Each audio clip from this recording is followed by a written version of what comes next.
Hello, everybody.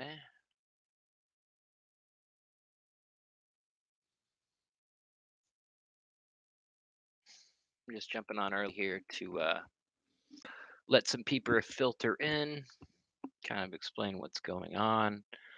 Um, Obviously, what we're going to do is do two drafts. I'm using the draft networks. Let me get situated as well. That light's sort of in my face.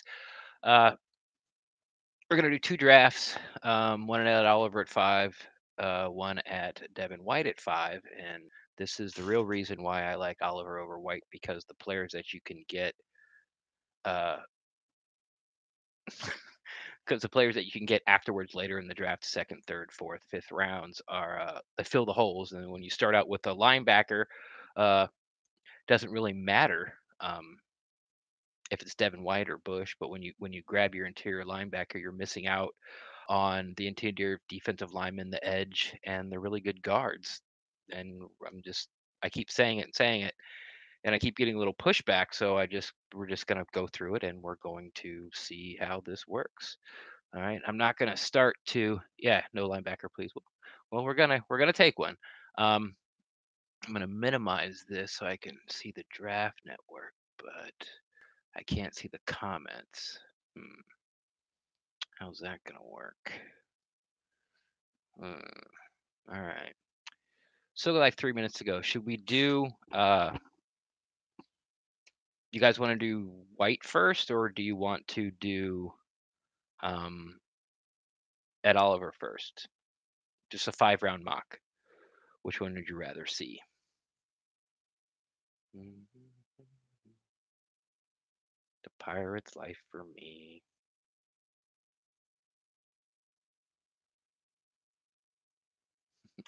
Pete does, yeah. Pete's very excited about linebacker first.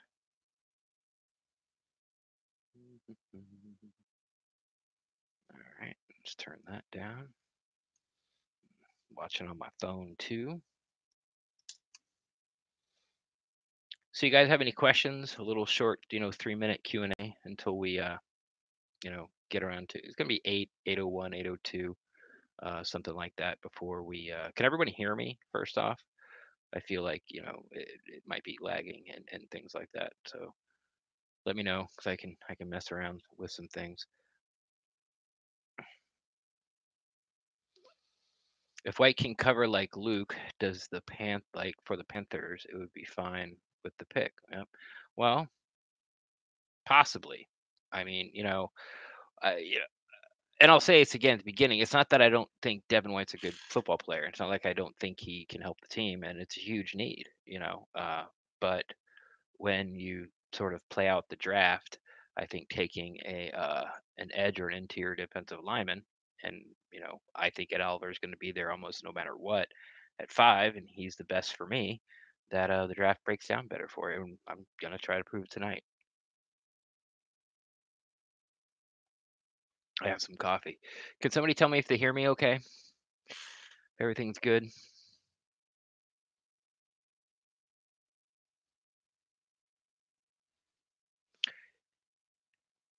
Hey, hands. Okay, good. Thank you. Yeah, there's not many linebackers, and you're going to see. Okay, settle down, Pete. You're going to see that it's probably not going to work out. There's only like two, some people say three, four linebackers that can, be 3 down linebackers. It's the Devon guys, it's Bush and White. And my view, as of right now, because of it being such a deep drafted interior defensive line, the way the guards show up for the Bucs in this draft, and we need a guard desperately. I think the guard is the most need position, but I'm not taking one at 5. Um, so we'll see. Yeah, this is I just started drinking coffee. I think they are peaches, pears, cherries, maybe some cherry blossoms. Yeah, we have like 2 coffee mugs in the house. And the other one's just too small.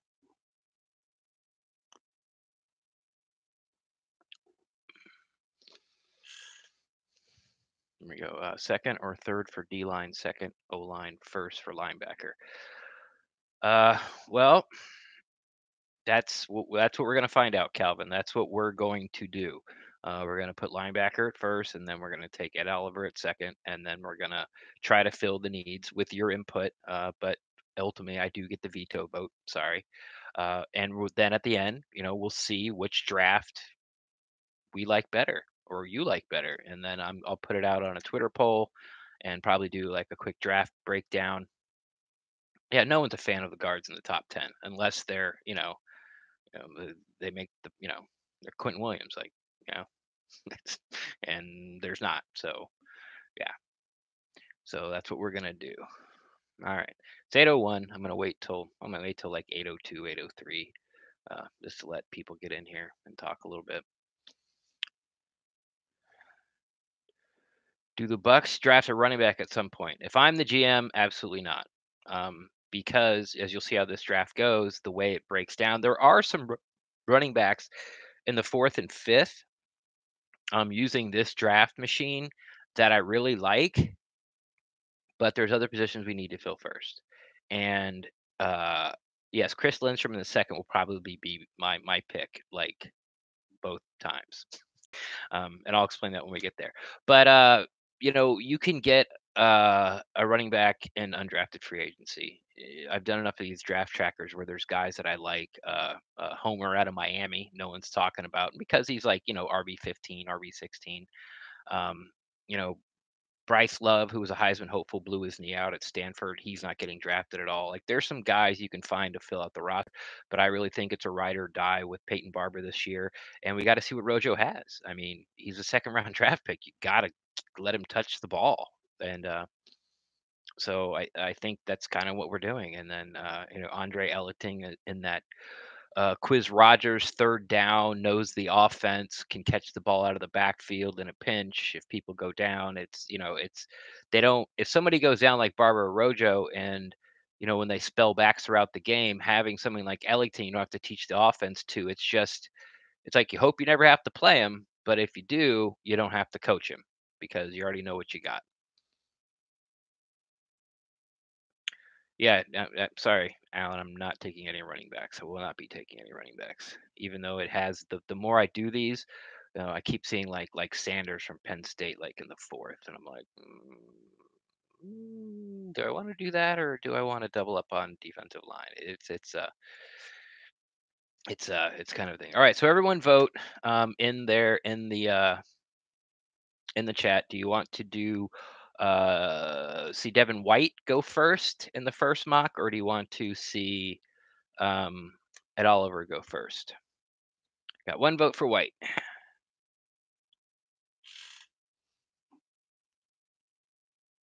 One vote for Oliver. Hey Corey, what's up, man?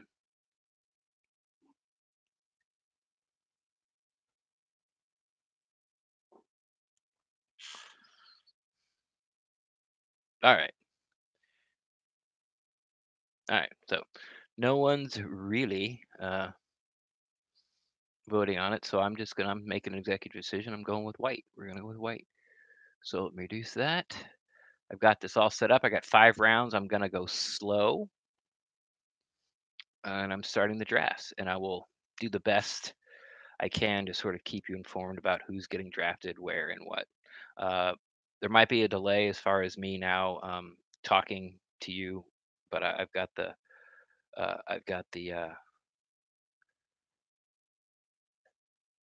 chat on my phone, so there might be just a little bit of delay. I'm just going to expand this a little bit so I can do picks and all that sort of stuff. All right, here's what has happened.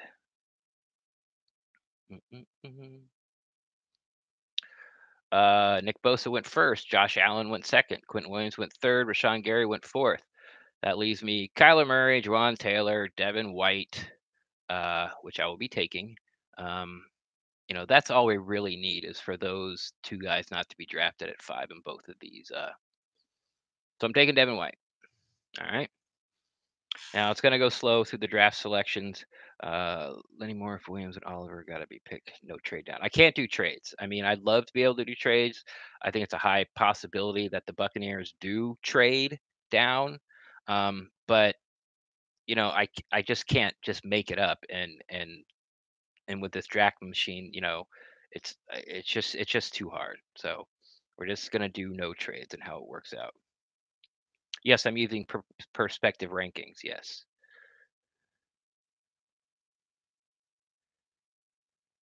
D line first and second round. That's it's pretty close to what what I'm looking at. Probably it depends on who's there for the guards. So right now we're pick 25.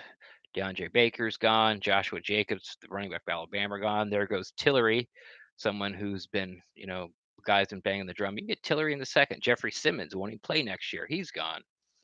Omari, a cornerback. Eric McCoy, probably the best interior for offensive lineman's gone.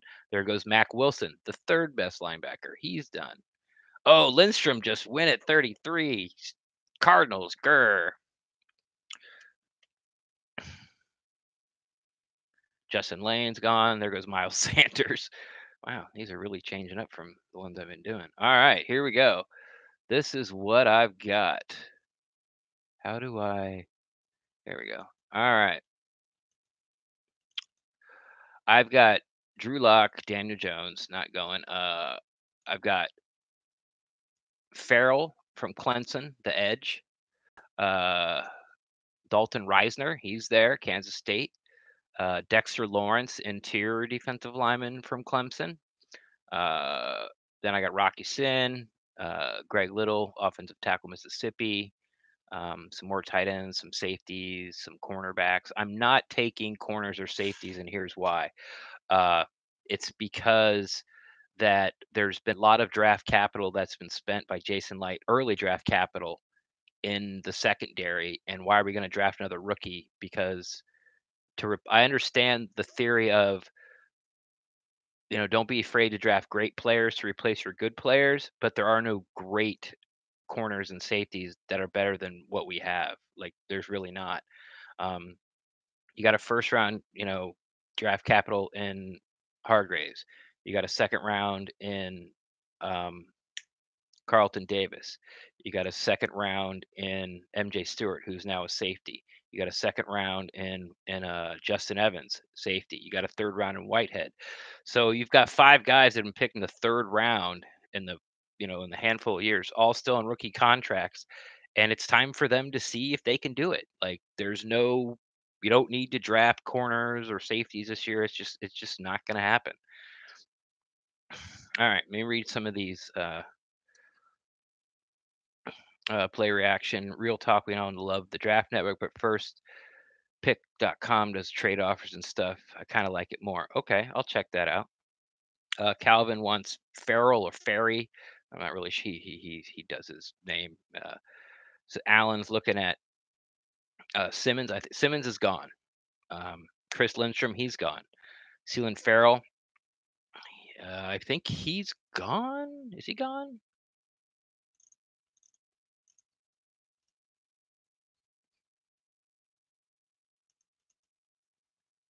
No, he's there. Farrell's there. Lawrence is there. They're saying Farrell. There aren't any cornerbacks worth the first, but there could be a safety worth taking in the fourth. Okay. Okay, and who's he going to start for? Is he going to start for Evans? Is he going to start for Whitehead? And is he going to start for MJ Stewart? Like whose spot is he taking? And is he going to kick off, Dawan Buchanan, who's going to play that third box money backer safety thing? Like I get there's some good safeties. We just don't need any. Like we just don't. There's other holes to plug. It'd be a total luxury pick. So what I'm doing with this one, I'm going to go guard. I'm taking Dalton Reisner. I think this is great value. He can play both sides of the line on the right side, tackle or guard. Uh, we know that Dotson's getting long in the tooth. Maybe we get another year out of Dotson. Reiser can play guard right now. He's better than Kappa, and he's better than this guy that we just got that used to be on the Cardinals. He's been on 5 teams in 2 years, and he's sort of our hey Brent. He's just sort of our starting maybe guard. Him and Kappa battle it out. I'm taking Reisner. It's a huge need in the second round. Or do I go with somebody like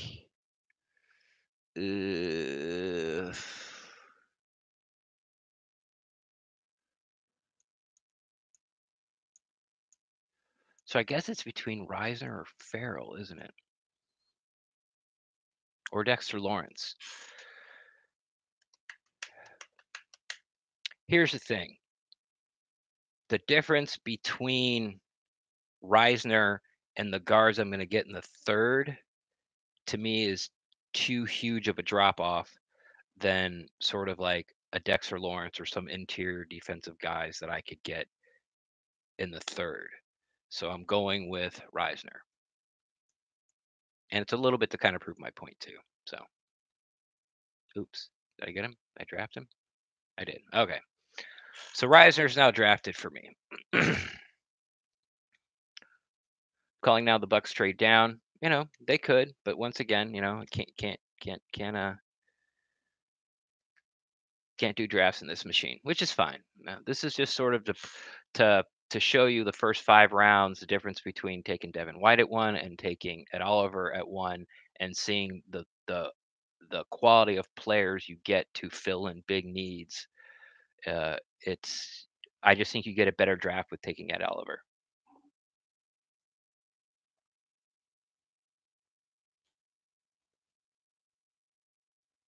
Reisner was already gone for you, Alan.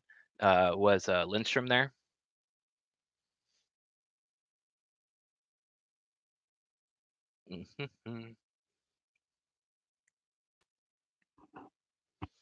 Okay, so the Bucs are coming up for the 3rd round pick. Now remember, we haven't taken edge yet. We haven't taken interior defensive line yet. We have filled 2 very big needs. So let's see who's there at edge and who's there at interior defensive line. All right.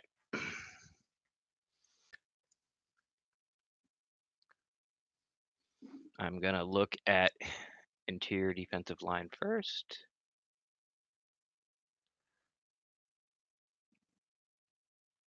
All right. Wren, sorry. Actually, I like this guy. Arizona State. Saunders, Western Illinois. Tristan Hill, another guy that I like. Gerald Willis out of Miami. Daniel Wise, interior defensive line of Kansas. I like him too. I also like Dylan Mack out of Texas A&M. I do not like Kiki out of Texas A&M. So those are sort of the top, or those are the top interior defensive linemen left. Now I'm going to go to edge, see what we got. All right, we got Zach Allen. We got DeAndre Walker from Georgia. I'm going to try to pronounce this guy's name, O'Shane Ixminis, the guy from Old Dominion. We've talked about him. Max Crosby, I call him the Swede. He looks like an albino. He's from Eastern Michigan. I liked his combine. Anthony Nelson, Iowa. He's weird because he doesn't have a lot of bend, but he does just keep getting to the quarterback somehow. Then we got Justin Hollins, Oregon. Joe Jackson, Miami. Sutton Smith, who would just be a pass rush specialist. He might be able to play that money backer position because he's just small. So here, where you're starting to see where the problem lies in taking a linebacker at 5, like the really good edge, and then the really good interior defensive lineman that you'd be really happy to get, really aren't here. Now, I think edge is more position, at least at need, if you look forward, because really our edge guys are JPP and Carl Nassib. And okay, so they're going to be down sometimes in the dirt, sometimes they'll be standing up. That's not there. They haven't played that position at all in the pros, maybe not even in college, maybe never. Then we just signed Barrett on a 1-year deal, and then you got Noah Spence. We have no idea what he's going to do. Hope for the best, prepare for the worst with Noah Spence. So I think edge, looking forward into the future, is a bigger need. So am I going to take Allen or Crosby? I'm just going to stick to the board uh, and take Zach Allen. Most people know that guy.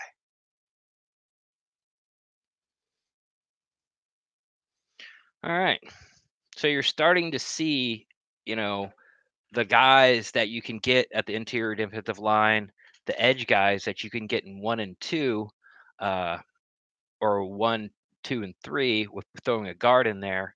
And now we're coming up on the 4th round, and I have no interior for defensive linemen, and I haven't made any bad picks. I mean, if you think so, please shout out in chat. But you're seeing the type of players that are available, on the interior defensive line and the edge in the third and fourth rounds. So they're just not near the quality of guys in the first and second.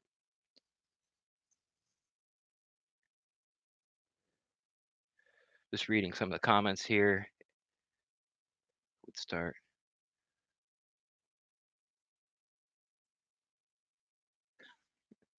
Oh, to repeat, I started with this is the White draft. This is to Brent out there. I started with White, and then Dalton Reisner was there in the second.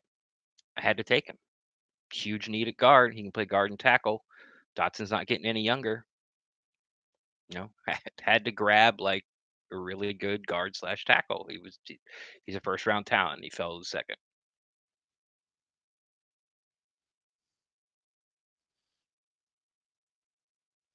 Yes, Oliver in the first, Edge in the second, possibly.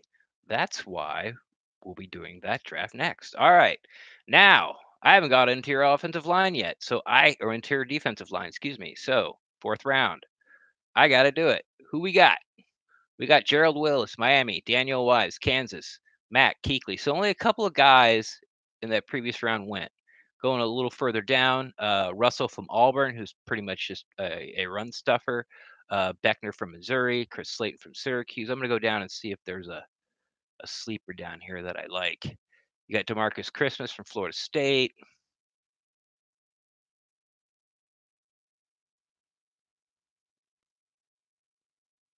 Okay, I've gone about down 10 or 12 names, and I'm going to end up taking Daniel Wise. My draft position is 107, and the top rated player interior defensive line now is at 117.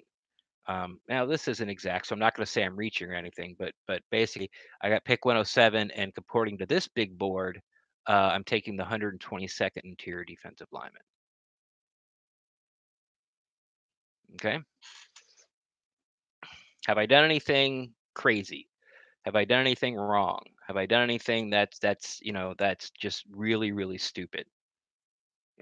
I'm filling needs. I'm filling needs with the best player there, starting with White at 5. Once again, this isn't about Oliver or White being who's a better player. It's really about getting a defensive lineman in the first because the draft breaks so much better for you, or for the Bucs, I should say, and getting some really really good players.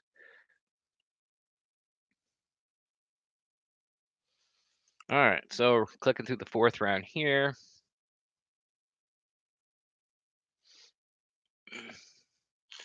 The Eagles are up.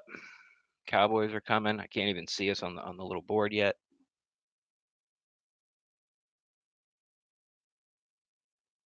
And this will be my final pick. So I only went 5 rounds. Okay. Here we come. 10 picks away. Tick, tick, tick, tick, tick, tick, tick. Now I'm gonna have to switch this back to all, because now this is kind of you have to see who's out there at all the positions.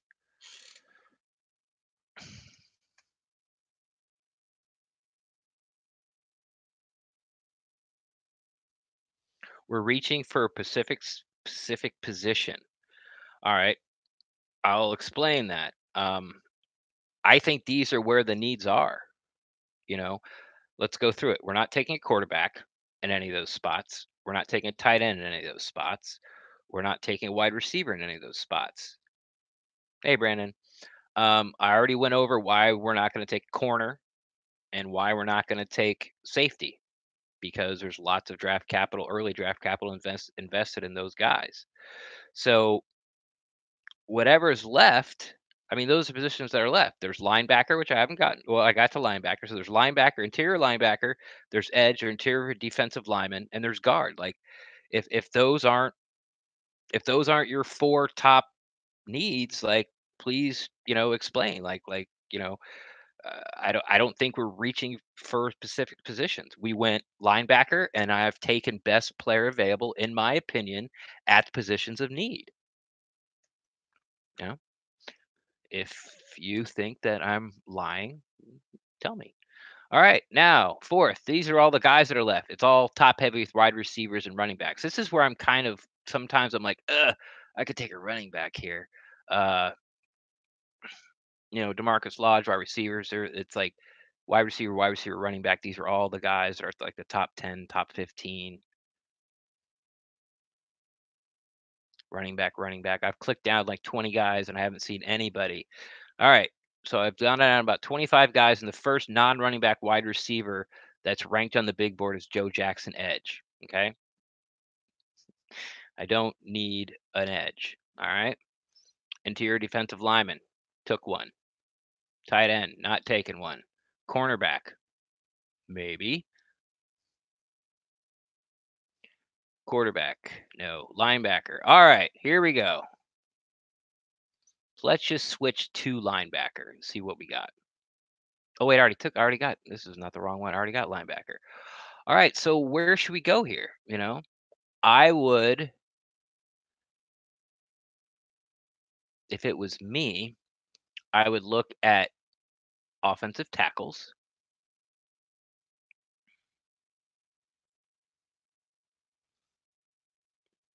Scroll this back up to the top. Start looking for a guy that doesn't necessarily have to start uh, this year, but can slide into Dotson's spot and just let Reasoner Reisner play guard. See, what does Allen say? Their needs, but reaching lesser value because you need the position gets you in trouble. There were better linebackers on the board that bad at guard. I took the best linebacker in the draft. Alan, I took the best linebacker in the draft. I have the linebacker. I have White. You want to take another linebacker before you fill interior defensive line, edge, and guard? Like, this is the way the draft is breaking. Now, if you want to take, edge before guard or interior defensive line before guard, like, I get that. But for me, when it got to the second round, I think Rise is a 10-year plug and play player at tackle or guard. That's if you have a better linebacker, you're talking about interior linebacker. I'm talking to Alan in the chat.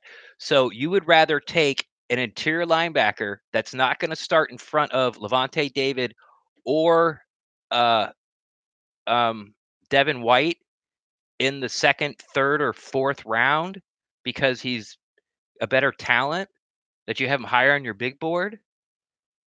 You're drafting a non-starter in the second, third, or fourth round. Loud noises. Sorry. Did I get that loud? This is what I don't understand. I've explained why I'm not taking a safety. I explained why I'm not taking a cornerback. Interior linebacker is a huge need. I fixed it. Pick 5. It's over. Like so we got to do guard, interior, defensive line, and edge. Like I don't understand why my logic is flawed here. Okay. Now, this is just for me. It's just the 5th round. I kind of showed you who was there on the big board, and you got to go down 20, 25 picks before you find somebody. So I'm looking at tackle, guys that might be able to slide in at guard later in their career. Or let me take a look at offensive guard. Where is it? Interior offensive line. See who's there. That way, maybe in a year or two, that Reisner can slide back outside to tackle when Dot's done. Okay, there's some interesting names here, honestly. There's Bo Benzenshaw, who I've seen ranked sort of, out of the top 10 of guards. He plays for Wisconsin. And then there is this guy, Alex Bars from Notre Dame. I'm going to take Bojenshaw, give him a year to develop, and slide him in a guard and slide Reisner out to tackle next year. You don't understand your logic flaw because you're a narcissist. True. Very true. All right, so that is my mock draft. It's going to go ahead and run through the end of this fifth round, and then I'll pull it up and we'll talk about it again. And I don't want you to think that I'm yelling at you, Alan, because I'm not. It's just this is why I'm doing this, so we can have sort of this back and forth conversation. Because when I feel like I'm on Twitter, I just feel like I'm not getting my point across to as many people as possible. Um, I feel like I'm saying the same thing over and over to one person at a time. So that's kind of like why I did this. And then we'll look at the uh we'll look at this. We'll save it, and then we'll do it all over again with taking it all over, and we'll see which draft you like better. And it's gonna be okay. Good. Glad you're not mad. And then we'll see which draft, which ones you like better. Which draft would you rather have? Which draft hall would you rather have? A couple more picks, and round 5 is over. All right. Finalizing your draft. I'm going to save and exit. I'm going to call this Alan is wrong. Draft 1.0.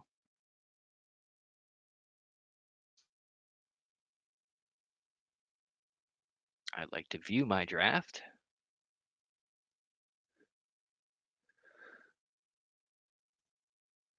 All right.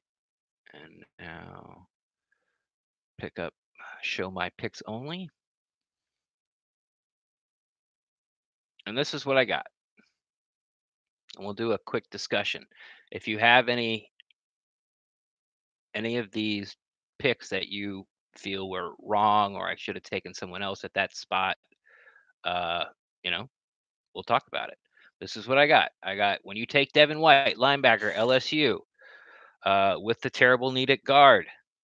For me, having if Reisner wasn't there or Lindstrom wasn't there, I would have went interior defensive line or edge. But they're there, and for me, for either of those two guys, are plug and play 10-year players, second contract, without a doubt. So I had to pull the trigger on that. So now we're in the third round, and I haven't addressed the defensive line at all. I ended up getting Zach Allen in the third out of Boston College. Not a bad pick. And then in the next round, I got Daniel Wise, the interior defensive lineman for Kansas. Also, I think those are both pretty good values. Are they Ed Oliver and Chase Winovich? No. Um, and now we have, and then finally to round it off, we have hopefully a future starting guard in Ben Sawashwa, Benzchawel. I'm a terrible speller and I can't read that well anyway. Uh, so that's what we have. All right. I've saved that draft so I can get to it later. I'm going to start another mock draft. I'm going to take the Buccaneers.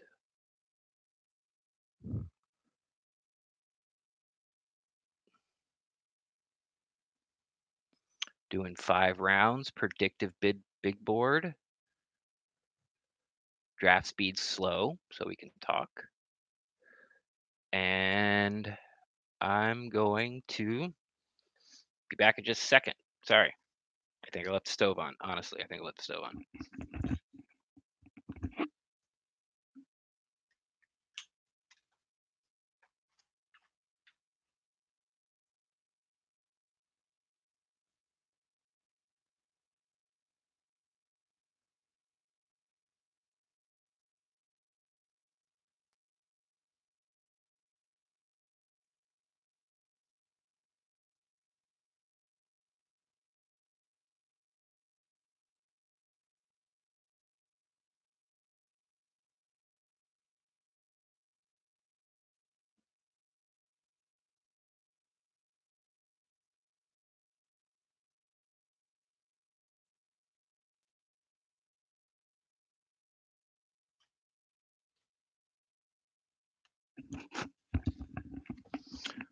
All right. Sorry about that.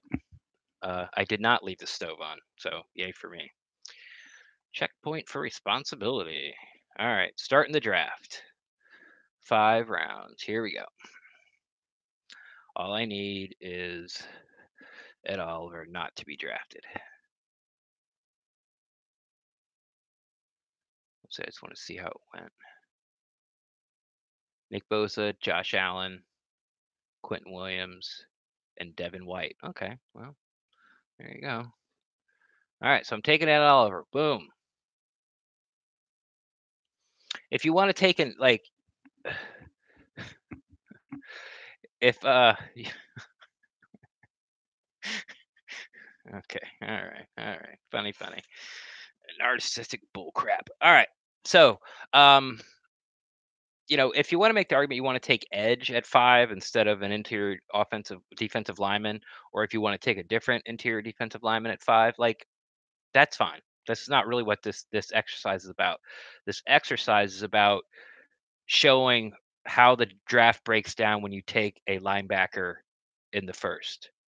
Basically you take anybody besides a defensive lineman in the first, how that you don't get as good as a draft filling needs for the team than you do if you take a defensive lineman.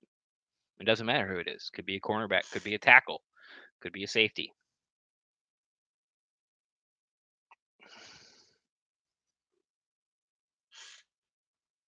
All right. Bucs are coming up.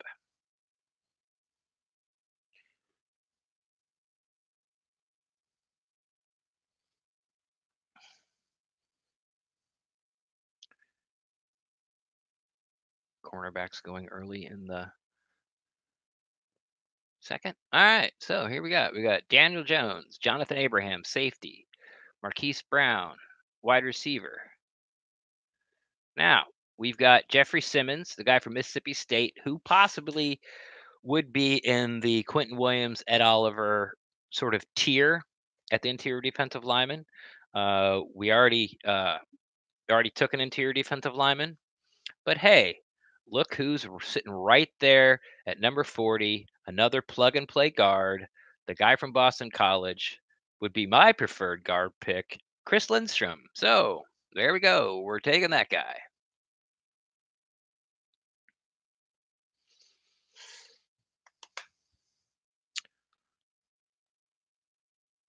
So in the first 2 rounds, I have fixed both defensive lines.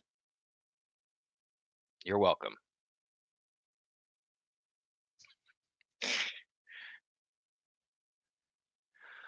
That was just lucky. It would have been Lindstrom, or like I said, if it was Lindstrom or Reisner, they weren't there, I was going to have to go edge. But this is where it sort of gets interesting in the third because uh, I feel like if I go edge in the third, which I feel like I have to do to get a player, I feel like I have to reach a little bit, sort of like the Bucks did in the Justin Evans draft, where Justin Evans was a second round pick, yeah, but he was a 7th safety taken off the board. And if you waited till the third, then none of the safeties you liked would have been there. It was just a crazy run on safeties. And I'm afraid that's kind of what's going to happen.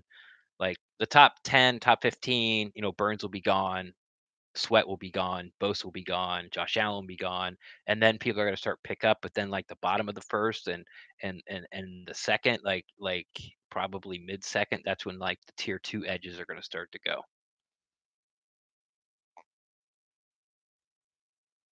All right, so here's the top guys on the big board.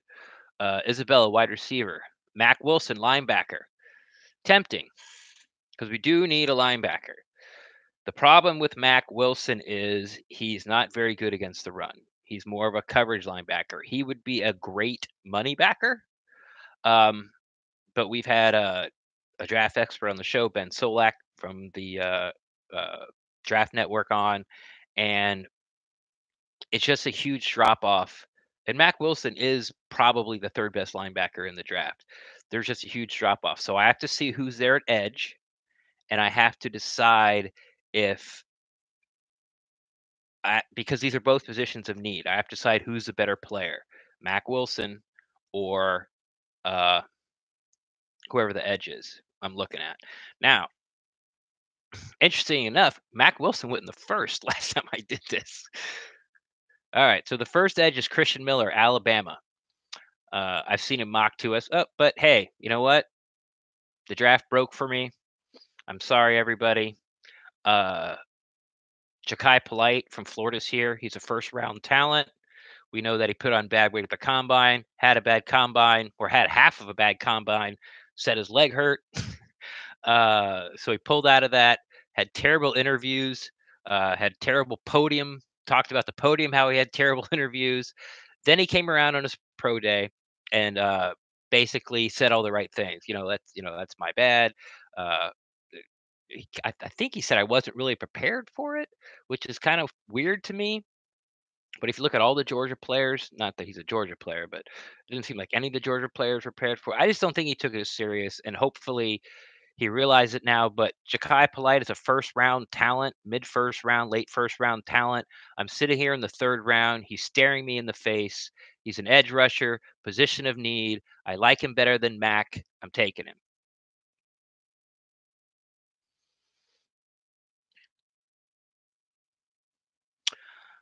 I feel like we draft Ottawa, we will see GMC should have been to us. Yeah, maybe. I mean, Gerald McCoy wasn't a bad player. It's just he had a lot of teams. Oh, I did. Oh, Drew Tranquil was there.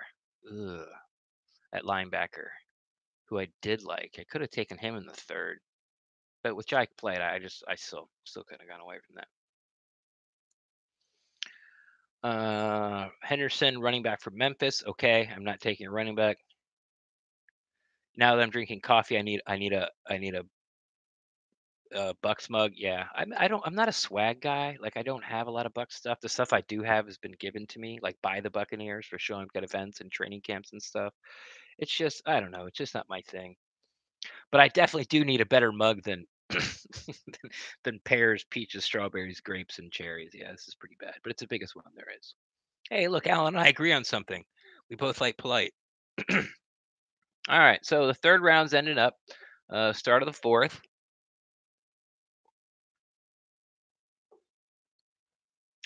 and we got an edge rusher. We got an interior defensive lineman, and we have, you know, a top 2, 3 guard in the draft. All right, so where do we start looking in the fourth? Well, I guess we could start looking at let's take some look at these linebackers. All right, all right. Trey Watson from Maryland's there. He's a tackling machine. Once again, not a coverage linebacker. Ben Burr Curvin from Washington. He's almost just the opposite. Him and Cameron Smith, and these guys that I'm looking at, they're like in the 200s, and I'm at 107. Um, Cameron Smith, another USC guy, smaller linebacker. Um,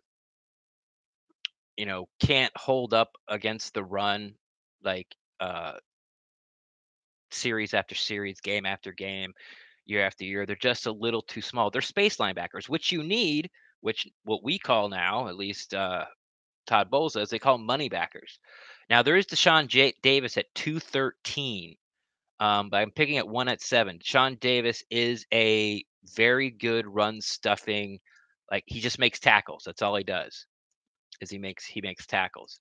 At the top, you got Joe Giles Harris, uh, Salone Tatiki from BYU, uh, the Vi kid out of Hawaii. I'm not really high on any of those guys. You do have Tavon Clowney from Notre Dame is there, but we're still like 60 picks away. So for me, there's not really any uh, value at linebacker right now, at least any ones I like. So you know what I'm gonna do? I'm gonna look at the interior defensive line again and see what we got. Gerald Willis, Miami. Daniel Wise, Kansas. Dylan Mack, Texas A&M. Basically the same guys I talked about before who are our only pick. All right. Um, Now, the reason I do this is because McCoy's probably gone this year. If he's not gone this year, he'll be gone next year. Bo Allen was free agent next year. He'll be gone. So that leaves with Vita Vea. Excuse me. I'm very sorry. That leaves with Vita Vea. Will Golston's his last year of his contract, so he's gone. It was Via Vea and Nacho. So when a draft is this deep at one particular position, and people say it's a defensive line, which is true, but what's really deep is the interior defensive line. and you can get 3 guys of your interior defensive line that are all on rookie deals for the next 4 years, I think it's something to really look at. Um, I don't wanna jump the gun, even though I'll probably go back to it anyway. Uh, Corners I'm not taking, tackles, no. I think the pick's really defensive line. Now this is where I can see with taking, Ed Oliver first that you can slide in a running back. Like, here you go. There's Darrell Henderson from Memphis, still on the board. Justice Hill, still on the board. A lot of people like that Singletary kid from FAU, still on the board. Damian Harris, the back from Alabama, who's super solid and actually got the ball more than Jacobs, still on the board. Williams, Texas A&M, still on the board. Let's see who else is here. Yeah, those are the good ones. Azigibo from Nebraska, who probably will still be there later, still on the board. So let's look at value. So, this is where I kind of get soft on this running back thing because Darrell Henderson being there, Darrell Henderson being there in the fourth is a great pick. But then what happens to Rojo in the second? So I'm sticking with my idea of shoring up the interior of the defensive line for the next 4 years. And I'm taking make sure there's nobody down here that I really like that's hiding. Isaiah Bugs. It's terrible. Sorry. Yeah, okay. I'm taking the same guy I took last time, I think. Daniel Wise, Kansas. Did I take Wise last year? It is a better draft already. You know why? Because I didn't take a linebacker at 5. It has nothing, once again, it has nothing to do with the players. It's just the way the draft is breaking down. We got, you know, the second best interior defensive line. Then we got another interior defensive line, and we got Villa. We fixed the guard, and we got an edge guy in the third who should be a first round talent. Like, I don't. And every time I do this, this is the way it breaks. Not necessarily the edge, getting Jaquib Polite in the third, although it does happen, more than you think. Um, and I'm not really sure that's going to happen. And we could sit here and argue that merit about all these picks and all of them. So, uh, I did not almost burn my house down. So we'll go over this draft, and I just got to decide what I'm going to do with my. Hopefully, I think I'm going to go linebacker because the value should be much better because there he is. See if we get him. There's this guy out of North Carolina State, Jermaine Pratt, but Tevin Conley from Notre Dame is still there too. Come on, I can see him. I can see. I need Jermaine Pratt out of NC State because he is a tackling machine. He is what almost every other linebacker after big 2 are that aren't coverage linebackers. They're either really good in coverage or they're really good tacklers. And come on, give it to me. There he is. I got him. All right, there he is. Jermaine Pratt. Pick 145. He's 166. Look at him. Check out his draft card. Jermaine Pratt, North Carolina. I'm just gonna sort of look at the big board, see who's all there to make sure I'm not doing anything entirely stupid. Wide receiver, wide receiver, wide receiver, running back. All wide receivers. QB, wide receiver, wide running back, wide receiver. See, I'm going down like 20, 30 guys. Okay, we got a cornerback, Corey Ballantyne. Now, I'm not against going corner in the 5th as long as it's a nickel corner. We need a nickel corner. Taking a corner in the 1st round, 2nd round, 3rd round, for sure, like, those are guys that should start for you or play a lot. And I'm just not. Once I've said it a couple times during this, this I guess not really a pod, this YouTube live chat, is a lot of draft capital's been put into the cornerback position, the whole secondary position. We got to see what we got. The whole secondary position, we have to see what we got. So the first player that's not uh, a quarterback, running back, or wide receiver on the big board is probably about 30 to 40 players down. It's cornerback Corey Ballentine out of Washburn.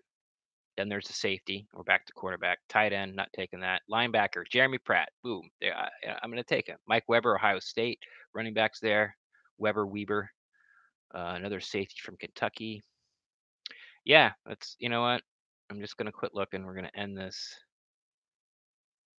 Come on, there you are. Jermaine Pratt. Look at his draft card. Go on the TDN site and punch his name in. Uh, I think you guys will really like him. And basically, what that is you're upgrading Kevin Minter in my book. It might take a little while for him to sort of catch on to the defense and know it as well as Minter does. But if this comes true, like Jordan Scarlett, running back, still there for Florida. It's just I'm not taking a running back. Like, I'm just not going to do it. Um, so now I have fixed interior. I haven't say fixed, but I've upgraded a little bit of the linebacker need. Now, granted, it's not a three down linebacker like the Bushes. I get it, but there's only two. And once this draft is done, it's counting down. I'll go ahead and I'll talk about what the overall draft is, and I think you will see that this because going defensive line in the first, just it just the draft just works out better for you. You get better players at positions of need. You're not chasing the draft. The draft is falling to you. Yeah, see, Corey's big on that linebacker I took. I'm gonna call him Brat, but it's not. Forgot. All right, save and exit. This will be draft. Name it. I was right. Exclamation point! Exclamation point! Exclamation point! Save it.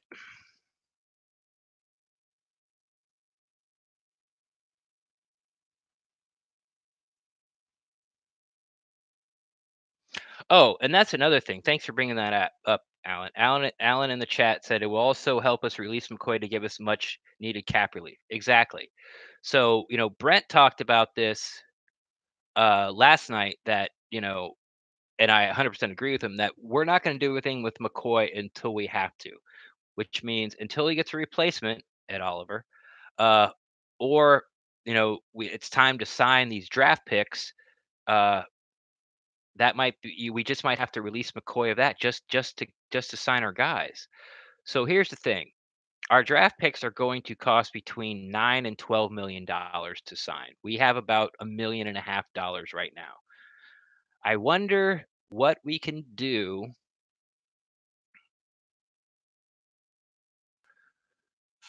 Where can we find $12 million easily and quickly? I don't know, Gerald McCoy. So and this is also when you bring that into it, signing these draft picks, uh, it makes better sense because here you got Ed Oliver, you know, Gerald McCoy's replacement. But if you take Devin White, it end up you're not taking an interior defensive lineman until the third or fourth round, and I'm getting a player like Daniel Wise to replace Gerald McCoy. Like, I would love to see Jason Light go in the draft and use McCoy to you know, trade McCoy to some team and get from the top of the fourth to the bottom of the third. I don't think we can, get from the top of the second to the bottom of the first by trading McCoy. I'm not sure anybody would take him. So I think the reason McCoy is still on this team is to use him as a weapon, as a commodity in the draft, to be able to use that piece, his talent, to move. Of course, the $13 million that he's owed is it's going to be just really sort of shrinks the teams that he can go to. First, you got to find a need at a 30-year-old uh, interior defensive lineman, and then you got to find somebody that can spend $13 million on him. So it's going to be a tall order, but like I said last night on the pod, like come hell or high water, I don't think Gerald McCoy is going to be on this team, and it has nothing to do with Gerald McCoy. It has to do with we have to sign our draft picks, and it sort of makes the most sense in the easiest way to move on, especially if you draft Ed Oliver at 5. So here I got L. Oliver at 5. I got Chris Lindstrom, uh, the guard, Boston College, in the second round. The third round, Ja'Kai Polite, probably not going to happen, but hey, he was there. First round grade on the edge. Third, I went interior defensive lineman again. I talked about it. Hey man, you got three guys on the inside. Two of them are Pro Bowlers. I think possible Pro Bowlers going forward in Vea and Oliver. And Daniel Wise is a very very good interior defensive lineman that I got in the fifth. And I mean by very, very good. Or sorry, I got him in the fourth. He's probably a late second, early third in any other year. But with the interior defensive line being so deep, this is a value pick and something that needs to be shored up because I've gone over it. Golson's gone after this year. Bo Allen's gone after this year. If McCoy stays this year by some miraculous way, he's gone next year. And that leaves us with, like, again, Villa and Nacho. That's it. And then finally, after Wise, interior defensive line from Kansas, I got Jeremy Pratt. I really think if you guys don't know who he is, I would really like for you guys to Jermaine Pratt, Jermaine Pratt. Just go on TDN, look him up, find his draft card. I think you'll really like it. Now, like I said, he's not a 3-down linebacker, but for those rundowns, once he gets the defense down, I think he'll be an upgrade uh, from uh, Minter. And you can think that whatever you think about Jason Light and his drafts and how he evaluates players, one thing he can do, he can find linebackers. He's done it over and over and over again. So maybe Jack Sitchie comes back from his knee and he ends up being maybe he ends up being the coverage linebacker. And then you just take Pratt or you roll with Minter, hey, you're going to be our starter Minter. And then Jack Sitchie will be, sort of the coverage linebacker, the space linebacker. Or maybe Sitchie can do both. I don't know. We'll see. Like nobody knows. Nobody knows what that kid can do. So we'll see. I think he got in for like 2 plays and blew his knee out after Quan went down. So that is it. These are saved. I'm going to go ahead and, man, I'm close to the camera. Sorry. I'm going to go ahead and put these out on Twitter, put them in a poll, break down each one. And if before I go, I would like for anyone, yeah, see, there you go, Alan. See, Pratt, good, yeah. Okay, just for S's and giggles, Alan, can you for me look up on PFF what grade they have for White and Bush, the Devins, and type it into chat before we go? And for anybody else in chat, do you think what I did was fair? Do you think I was trying to, uh,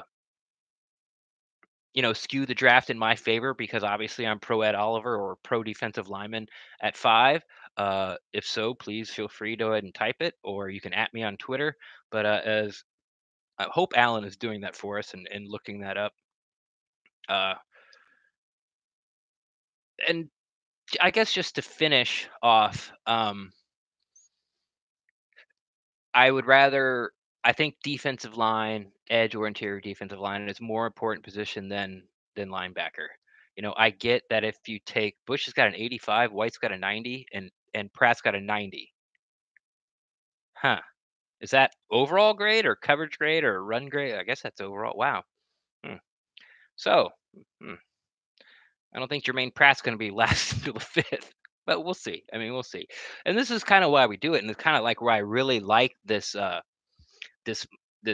mock draft machine, um, because you can click on the player and it gives you a breakdown. It doesn't give you a breakdown from one person. It gives you a breakdown from like 3, 2, 3, 4 guys. And you can sort of look through everyone's opinion of the guy, and then whatever resonates through, like everyone says he's good at this, everyone says he's bad at this. Okay, they're split on he does this good or that good. So you can sort of see what the consensus is, and you can use that to educate yourself on this guys. I never would have found Jeremy Pratt if it wasn't for this site and doing these drafts over and over and trying to find linebacker value. Uh, so like I said, this is how I would do it. So this is what, 5 rounds. The 6th and 7th, I've said this on the podcast, and I'll wrap up with this. That's where I would start looking at the big safeties and the space linebackers that you can get cheap. I think the new, the new sort of tweener, the new position that's going to become in vogue, uh, like the edge rusher 10 years ago was a tweener. I don't know what to do with them now. Five are going to go in the top 10 or top 15. Two of them are going to go in the top three. You know, uh, Top five for sure. Um, so I think the new position to be able to cover these, because right now the NFL is moving towards tight ends that are really just ginormous wide receivers. Like the past three, four, three, 3 second one years. That doesn't sound right. Anyway, every year the tight ends are getting bigger and faster and stronger. So now they're just really big wide receivers that you can run out of the slot and make these huge mismatches. That's why you need these hybrid money backer types, these big safeties, smaller linebackers that can keep up with these guys and not just be totally bodied out. Like, OJ Howard, and you put Vernon Hargraves in the slot, like it doesn't matter how great Howard, or excuse me, how great Vernon Hargraves covers OJ Howard. You just throw the ball a foot over Howard's head and Vernon just can't get to it. So it's becoming unfair. So I think this hybrid is going to be the next thing that teams are going to start latching onto, and that positional value is going to go up, up, up, and up.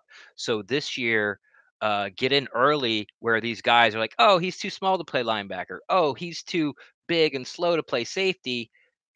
Find those guys now and get them in the sixth and seventh, because you're going to need them on your football team, and you're going to need them on the field as the years go. So get them now before you have to start spending draft capital, in the second, third round on these guys. So that's where I would look at 5 and 6, and then I would look at nickel corner. Uh, those would be my last two picks. Would be find a hybrid guy and find a nickel corner. But that would have take way too long.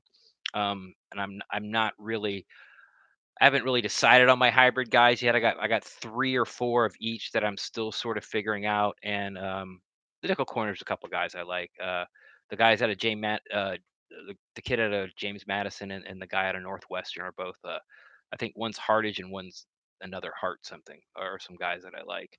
And Ulysses the third is a sort of a hybrid guy I've been looking at. So anyway, I'm rambling. Yay, coffee. I hope everyone had fun, at least understood where I was coming from. And this is why I like Ed Oliver at five more than Bush. It's not so much about the player, it's about the players you get after them when you start to fill positions. So thank you very much, everyone. I have to find, there we go. And I will be signing off. Brett and I should have a pod very soon. We're thinking about doing something fun before the draft, and then we have a really good draft show coming up. We're gonna split. We're gonna split up. He's gonna be at the stadium. I'm gonna be at the Bucs Uncensored draft party. And if Williams was there, would you take him over Oliver? Yes, I would. Yes, I would. And he's interior defensive line, and we would have the exact same draft we did, except we'd have a better. Uh, I wouldn't say better, but we'd have a safer uh, pick. Yeah, but Bosa, Williams, and Josh Allen aren't going to be there, so I'm not even entertaining that. Early third McCoy sounds great. Yeah, we'll see. It would sound great. But anyway, okay, I'm rambling. I'm out of here. Thanks everyone for coming on. If you check this out later, I appreciate it. I think there's some good information here. And if you agree, disagree, find me on Twitter at Rendax, REN_DEXT, and we'll talk about it. Peace.